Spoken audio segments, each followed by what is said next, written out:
அப்போஸ்தலர் 2:27.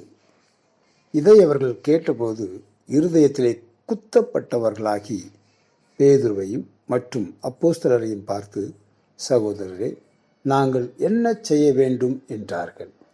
ஒரு உயிருள்ள செய்தி. பேதுரு பிரசங்கம் பண்ணினதை கேட்ட ஜனங்கள் பிரசங்கம் முடிந்தவுடன் இருதயத்திலே குத்தப்பட்டவர்களாகி பேதுருவிடம் என்ன செய்ய வேண்டும் என்று கேட்கிறார்கள்.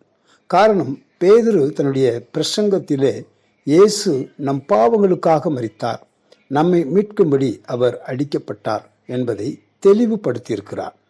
உயிரடைந்த மனம். பேதுரு உயிருள்ள இயேசு உங்களுக்காகவே மரித்து எழுந்தார் என்று சொன்னதால் மனதிலே பாவச் சுமையோடு இருந்த ஜனங்களின் உள்ளம் உயிரடைந்தது. இருதயத்திலே துன்பங்களையும் பாவ பாரங்களையும் எப்படி போக்குவது, அதற்கு பரிகாரம் என்ன என்று வழி தெரியாமல் இருந்த ஜனங்கள் இயேசுவே வழி என்பதை அறிந்தவுடன் அவர்களின் உள்ளம் ஆவிக்குள் உயிரடைந்து என் பாவம் நீக்கப்பட்டது என்ற சந்தோஷத்தில் பேதுருவிடம் வந்து, இந்த இயேசுவுக்காக நாங்கள் என்ன செய்ய வேண்டியது என்ன என்று கேட்டார்கள். சிந்திக்க வேண்டிய ஒன்று. நம் வாழ்க்கையில் கூட பல செய்திகள், வசனங்கள் மூலமாக நம் உள்ளம் குத்தப்பட்டு இருக்கிறது.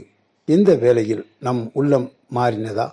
ஆண்டவரே, நான் என்ன செய்ய வேண்டும் என்று தாழ்த்தினது உண்டா?